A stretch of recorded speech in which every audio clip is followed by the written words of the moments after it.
Assalamualaikum warahmatullahi wabarakatuh. Perkenalkan, nama saya Ilyatun dari Institut Agama Islam Iainata Ketapang. Di sini saya akan membedah jurnal dari Muhammad Rahmatullah yang berjudul Kepemimpinan Khalifah Abu Bakar As-Siddiq.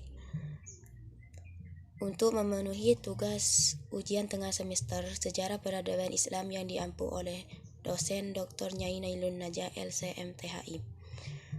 Baiklah, langsung saja untuk mempersingkat waktu. Sepeninggal Rasulullah, kepemimpinan Islam digantikan oleh kepemimpinan Khulafaur Rasyidin yang diawali oleh Abu Bakar selama 2 tahun, mulai dari 632 sampai 634 Masehi atau 11 sampai 13 Hijriah.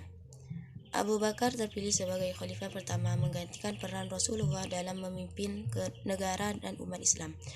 Waktu itu, daerah kekuasaan Islam hampir mencakup seluruh semenanjung Arab. Sebagai khalifah pertama, Abu Bakar telah menorehkan sejarah besar dalam sejarah panjang peradaban Islam di dunia. Abu Bakar berperan dalam menyatukan suku-suku yang berusaha melepaskan diri dari Islam pasca wafatnya Rasul. Abu Bakar juga berperan dalam pelestarian teks tertulis kitab suci agama Islam, yaitu Al-Quran, serta perluasan wilayah kekuasaan Islam. Ketika di awal pemerintahannya terjadi sejumlah kekacauan dan pemberontakan, seperti munculnya orang-orang murtad, orang yang mengaku nabi, dan para pembangkang dalam membayar zakat. Mereka menganggap bahwa ketika Nabi wafat, maka kesetiaan itu hilang sehingga tidak perlu lagi memeluk agama Islam. Terhadap semua pembangkangan itu, Abu Bakar bertindak tegas memutuskan untuk menumpasnya. Abu Bakar menyelesaikan perpecahan ini lewat perang Riddah atau perang melawan kemurdatan. Abu Bakar juga membentuk 11 pasukan yang masing-masing dipimpin oleh panglima perang yang tangguh, seperti Khalid bin Walid, Ammar bin As, Ikrimah bin Abu Jahal, dan Syarahbil bin Hasanah. Perang Riddah ini termasuk perang terbesar umat Islam dalam memerangi Ibnu Habib al-Hanafi yang lebih dikenal dengan nama Musailamah al-Kahzab, yang artinya adalah Musailamah si pembohong, yang mengaku dirinya sebagai nabi baru menggantikan Nabi Muhammad SAW. Kemudian pasukan Musailamah dikalahkan dalam perang Aqrabah yang dipimpin oleh Khalid bin Walid. Selama kurang lebih 27 bulan, Abu Bakar menjadi khalifah. Waktunya hampir dihabiskan untuk memerangi orang-orang murtad ini. Perang ini dilakukan bukan karena memerangi keyakinan, tetapi karena mereka melakukan kegiatan pembangkangan politik dan tidak mau tunduk pada kekuasaan Islam. Keberhasilan pasukan Islam menumpas semua jenis pembangkangan menumbuhkan kesadaran musuh-musuh Islam bahwa kekuatan militer umat Islam telah mapan, bahkan banyak suku Arab yang dengan sukarela mengintegrasikan diri dengan Islam. Dan di sisi yang lain, secara internal menguatkan jalinan ukhuwah para sahabat setelah perselisihan akibat perbedaan pandangan politik dalam penentuan khalifah pertama. Di samping melakukan ijtihad politik secara masif, Abu Bakar memberikan perhatian yang besar pada urusan kaum muslim, seperti prinsip-prinsip keadilan dan pemerataan beliau praktikkan dengan meneladani Rasulullah SAW.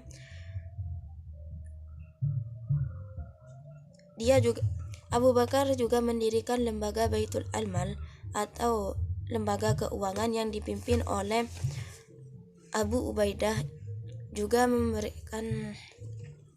Abu Bakar juga memberikan lembaga peradilan yang dipimpin oleh Umar bin Khattab.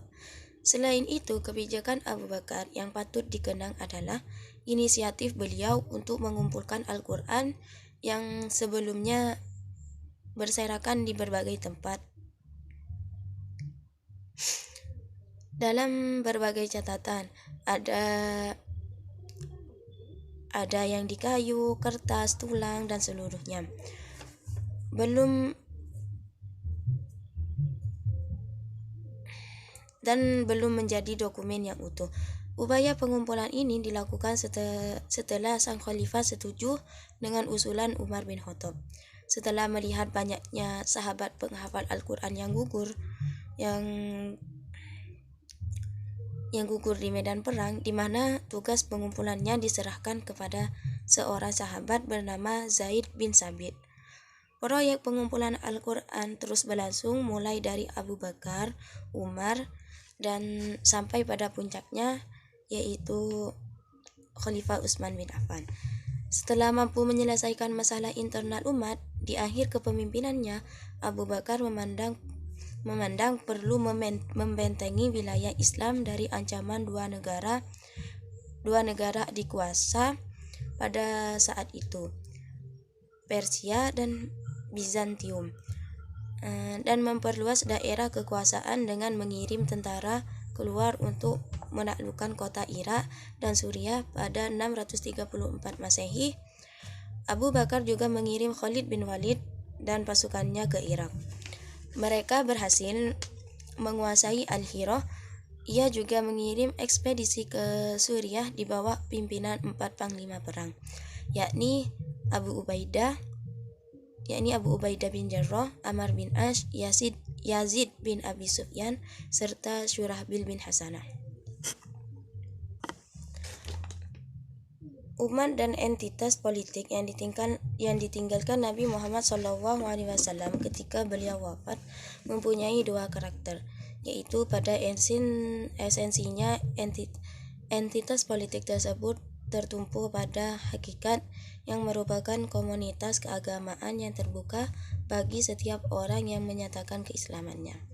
Pada aspek luarnya, entitas politik tersebut masih tetap merupakan semacam konfederasi kabilah. Entitas politik Islam seolah identik dengan Arab, tetapi pada pihak lain, esensi Islam, umat dan entitas politik itu menghendaki dilepaskannya karakter Arab, agar memungkinkan tercakupnya orang-orang dan masyarakat dari suku-suku dan ras-ras lain, sehingga dapat memenuhi tuntutan misi universal Islam. Umat pada akhirnya bukanlah umat Al-Arab, tetapi umat Muhammad atau umat Islam. Masalah pokok setelah Nabi Muhammad SAW wafat adalah masalah kepemimpinan. Nabi Muhammad SAW sebagai Nabi tidak bisa digantikan, tetapi posisinya sebagai pemimpin politik umat harus dicari penggantinya untuk kelangsungan eksistensi umat dan entitas politik Muslim. Nabi Muhammad SAW tidak meninggalkan ketentuan-ketentuan mengenai persoalan suksesi kepemimpinan politik. Masalah suksesi ini segera dapat diselesaikan dengan pengangkatan Abu Bakar As-Siddiq sebagai khalifah, yang berfungsi sebagai pemimpin puncak umat dan entitas politik Muslim.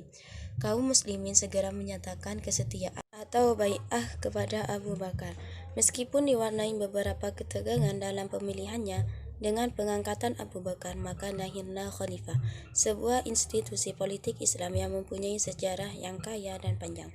Pada tingkat historis, selama masa Al-Khulafa'ur Rasyidin, khalifah-khalifah yang terpuji diperoleh melalui pemilihan yang dilakukan umat. Abu Bakar memerintah dalam waktu yang singkat. Meskipun demikian, selama waktu 2 tahun, beliau berhasil melaksanakan tugas utama yang dihadapinya. Beliau berhasil menegakkan pemerintahan Madinah yang terancam keruntuhan. Beliau tidak hanya berhasil mempersatukan kembali suku-suku yang terpecah-pecah, tetapi juga berhasil mengislamkan suku-suku yang sebelumnya memusuhi Islam. Melalui perang Riddah, hasrat untuk bersatu telah tertanam di seluruh wilayah Arab. Walaupun persatuan ini ditandai dengan kenyataan bahwa suku-suku yang pernah murtad tidak dapat menjadi anggota aktif dalam ummah, pintu telah terbuka lebar untuk penyatuan Arab secara baik. Secara teoritas, kekhalifahan tetap dipandang seperti itu dalam sejarahnya. Tetapi pada tingkat aktual dan praktis, sepeninggal keempat khalifah utama, Sepeninggal keempat khalifah utama tersebut, jabatan khalifah akhirnya tunduk pada prinsip dinasti. Kenyataan ini terlihat jelas dari khalifah-khalifah berikutnya. Mereka menggunakan istilah khalifah Bani dinasti.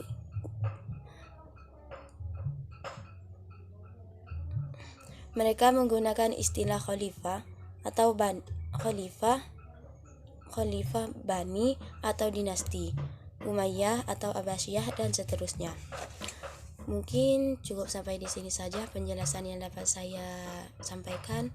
Kurang lebihnya mohon maaf apabila ada tutur kata yang tidak berkenan. Saya mohon maaf beribu-ribu maaf. Akhirul kalam. Assalamualaikum warahmatullahi wabarakatuh.